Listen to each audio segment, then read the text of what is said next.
Setelah ramai nama Louis van Gaal yang disebut-sebut bakal menangani timnas, kini muncul nama Frank de Boer. Gara-gara muncul postingan, dia bertemu dengan Kepala Pencari Bakat Timnas Indonesia Simon Tahamata. Benarkah ia akan menjadi pelatih skuad Garuda? Kita perbincangkan saudara dengan analis sepak bola, Bung Haris Pardede dan juga mantan pemain timnas, Mas Zainal Arif. Selamat petang semuanya. Selamat petang, Bang Zainal, Bang Yasir semuanya. Oke, saya ke Bung Harpa juga dulu nih. Bung Harpa, ini kita masih bertanya-tanya siapa sebenarnya pengganti pelatih Kluivert. Kemarin ada Louis van Gaal, kemudian akhirnya sudah diklarifikasi. Ini muncul lagi nama baru yaitu Frank de Boer. Nah, kalau dilihat-lihat ini jadinya namanya nama-nama yang santer ini kebanyakan dari Belanda, semuanya dari Belanda. Anda melihatnya kenapa ini? Ya sebenarnya kan ini spekulasi ya dari desain atau komunikator ya yang sebenarnya nggak terlalu berdasar lah. Misalnya Ispanol, ini kan diangkat pertama kali salah satunya oleh jurnalis dari Italinya. Dan waktu itu saya sudah utang gitu, secara analitikal itu channelnya ya punya kali lebar lah info tidak seperti itu. Dan kemarin terjadi sebuah semi-frank lah ya. Semi-frank artinya sebuah apa ya beramal atau apa gitu ya, jadi intinya nggak Bung ada Harpa? gitu. Dan kedua ya, Bung Harpan, nampaknya halo. suara Anda kurang jelas begitu, penerimanya mungkin diperbaiki lagi. Saya ke Bung Zainal dulu ya. Bung Zainal melihatnya seperti apa ini? Kenapa akhirnya nama-nama yang santer ini kebanyakan dari Belanda? Ya, sah-sah aja sih. Mau dari Belanda, yang jelas memang secara komunikasi tidak perlu harus adaptasi kembali. Hmm. Siapapun itu, mau kemarin sebetulnya ada Louis van Gaal, yang kedua juga ada Ronald de Boer juga, Frank de Boer juga mungkin kembarannya, Ruud Gullit pun silahkan. Ini kan namanya juga masih menerka-nerka ya, pelatih timnas kita siapa nanti ke depannya. Yang jelas sih kami sebagai penikmat sepak bola sejauh ini berharap pelatih tersebut juga bisa segera mungkin bisa segera ditentukan atau memang juga masih menimbang ya siapa yang lebih tepat untuk mengambil tim nasional itu. Kalaupun muncul tadi nama yang dipoto tersebut, saya pikir juga dia sudah capable juga. Oke, kalau Bung Harpa sendiri melihat track record dari Frank de Boer ini sendiri seperti apa jika kita kaitkan jadi menjadi salah satu calon pelatih dari timnas?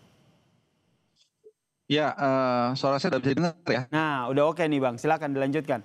Oke, ya pertama kalau soal balik dulu ya, kalau saya sudah katakan dari beberapa kali sebenarnya kemudian untuk data, tapi memang karena kita semua haus akan informasi soal kita, jadi setiap ada satu kecil aja kita menyimpulkan, termasuk hal ada pingan dari terkatali salah satu jurnalis dari ya. Nah kemudian yang kedua juga sempat membuat nama Frank Boer.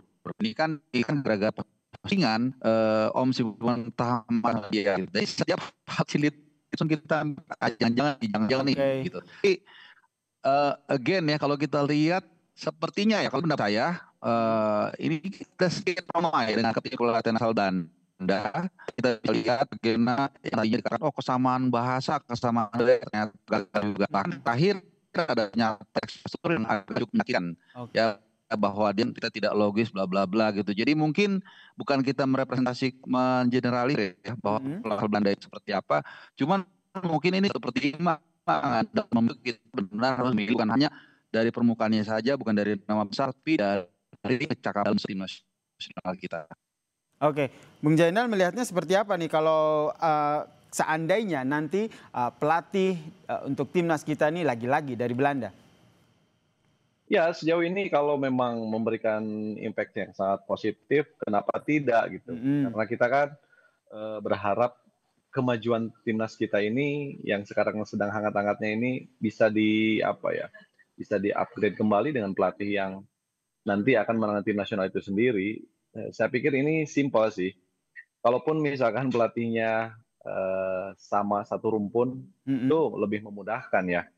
Tapi kalaupun memang tidak, saya pikir juga penerjemah nanti bisa mengaplikasikan itu kepada para pemain yang terjelas bagaimana sih si pelatih tersebut sudah paham ketika kegagalan kemarin bisa merubah secara mentality para pemain di pertandingan selanjutnya.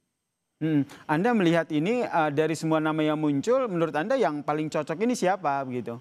Sudah bisa Ya ini berani kan sebut nama nggak? Atau wah ini kita based on kriteria dulu deh? iya ini kan masih rumor. Jadi Ah, siapapun nama-nama yang muncul juga ini nama-nama yang punya kapasitas yang sangat tidak harus diragukan lagi ya. Jadi buat saya sih siapapun pelatihnya, yang mm, terpenting dia bisa memberikan impact yang sangat positif bagi perkembangan tim nasional itu sendiri. mm, Buat saya sih sah-sah aja. Jadi siapapun itu gitu, termasuk tadi para pelatih yang secara nama juga sudah populer, mm. secara kualitas kemampuan melatihnya juga sudah tidak diragukan lagi, dan bahkan dia sebagai mantan pemain juga sukses ya. Oke. Jadi ini sesuatu hal yang eh, mesti dipertimbangkan kali ya. Tapi dengan Oke. catatan saya belum bisa menyebut siapa namanya gitu kan. Jadi kalau kalau kita lihat pelatih kan tidak hanya tadi ada yang namanya mencuat, ada Louis van Gaal, Frank de Boer, tapi kan pelatih-pelatih liga kita juga tak kalah punya kompeten ya untuk menjadi calon kuat pelatih timnas. Anda sependapat?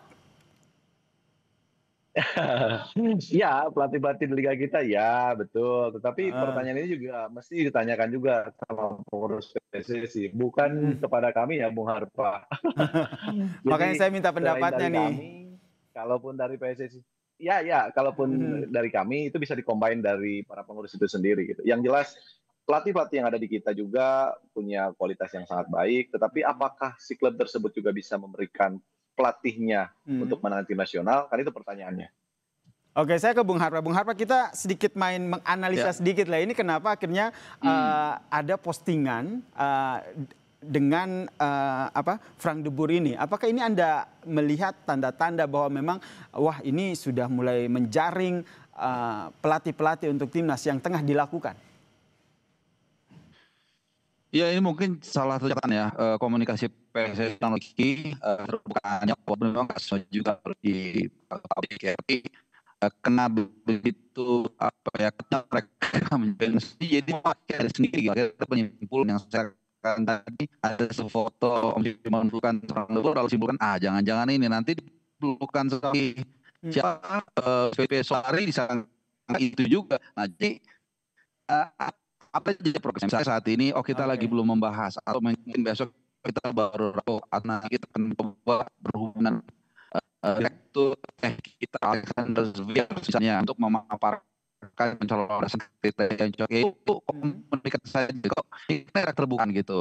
Walaupun mungkin berburu bisa saja mereka akan tapi kan ya paling nggak update situasi terakhir seperti apa karena sendiri kan Pak Ketum juga sudah menjanjikan katanya 2 hari, tapi tunggu udah masuk Mm-mm. ke hari kelima, keenam belum ada juga. Jadi ya dan lagi loh, 10 hari akan memulai internasional bulan November. Jadi harus cepat buru-buru, tapi juga nggak bisa terlalu lama. Nah ini, Gitu. nggak bisa buru-buru tapi nggak bisa juga terlalu lama nih. Sebagai mantan pemain timnas, Bung Zainal, Anda melihatnya ini pertimbangannya ini nanti akan seperti apa? Karena di depan ada FIFA Matchday, kemudian ada AFF, kemudian ada Piala Asia. Baiknya segera ditentukan atau jangan buru-buru, kita tidak mau mengulangi kesalahan yang sama.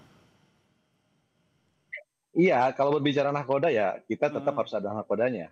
Ya, kalau bisa secepat mungkin kenapa tidak kan? Karena ini Hmm. berbicaranya masalah tim nasional, ini masalah kehormatan. Jadi ya kembali lagi siapapun nanti pelatihnya, kalaupun memang sudah bisa dimunculkan hari ini, besok ataupun lusa itu Hmm. akan lebih bagus, itu lebih cepat dan para pemain juga nanti mulai bisa paham dan bisa mengadopsi gaya kepelatihan si pelatih tersebut kan, oh seperti ini seperti itu seperti dan mereka juga berarti tidak butuh adaptasi lagi nanti gitu kan. Hmm. Yang paling Kalau terlalu dibutuhkan lama juga timnas, saya pikir juga kasihan juga ya, iya kalau betul. terlalu lama kasihan juga karena Hmm. yang disampaikan tadi oleh Bung Harpan juga Hmm. bahwa kita ada FIFA Match Day Hmm. dan ini juga menjadi tolak ukur ya buat para pemain Hmm. seperti apa nanti gitu kan.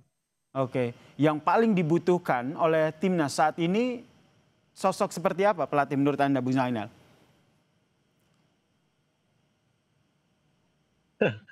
Iya, sosok pelatih ya yang pernah saya bilang dari awal, para pelatih itu ya gini ya, pelatih yang secara taktikal mungkin pelatih sudah eh, tahu itu semuanya dan para pemain juga udah memahami setiap karakter pelatih tersebut. Dan yang paling utama sih masalah psikologis ya. Mm-mm. Yang itu yang paling saya underline. Kenapa?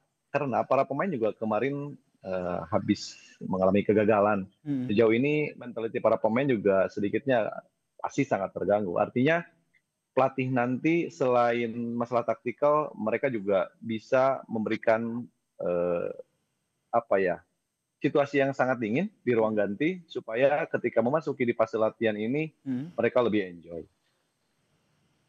Oke, ini situasi di ruang ganti nih. Lagi-lagi ini yang menjadi sorotan nih. Menurut Anda, Bung Harpa, untuk FIFA Matchday ke depan, menurut Anda negara mana nih harus diwaspadai di tengah kekosongan siapa nih yang akan melatih timnas kita? Seperti apa? Maksud Siapa negara-negara yang harus diwaspadai nih pada FIFA Matchday? Ya, kalau FIFA Matchday nanti kan mereka internasional ya. Jadi lebih kepada bagaimana kita memanfaat pemain untuk spesial pertandingan untuk kembali mengatur ulang strategi dan taktik kita. Mm-mm. Ini kan harusnya tadinya kalau kita misalnya lolos round ini kita akan menggunakan kompetisi kedua pertandingan Mm-mm. ya PU-nya. Tapi kan udah nggak ada, ya udah kita mudah-mudahan lawan ini juga jangan kaleng Oke. lawan yang memang setara, kalau bisa lebih bagus supaya kita bisa kemudian menyusun lah kita siapa tahun depan bulan Juli dan Piala Asia itu nggak lagi dengan mudah-mudahan pakai yang nggak terburu-buru juga nggak terlalu lama, kita bisa siap untuk perempat nanti. Oke, terakhir saya ke Bung Zainal. Bung Zainal, ini FIFA Matchday sesaat lagi, siapa kira-kira yang menjadi lawan yang harus diantisipasi? Singkat saja. Ya, semua lawan yang dihadapi di FIFA Matchday tetap harus kita antisipasi karena ini berbicara masalah kaitan tim nasional. Tim nasional yang datang itu pasti punya kualitas di atas rata-rata. Jadi siapapun lawannya harus tetap kita waspadai. Harus kita waspadai dan salah satu caranya adalah dengan menyiapkan siapa pelatih timnas Garuda segera ya. Ini yang masih menjadi tanda tanya bersama, ini yang masih kita tunggu apa keputusan dari PSSI. Terima kasih Bung Harpa, terima kasih Bung Zainal telah bergabung bersama kami di Kompas Petang. Salam sehat.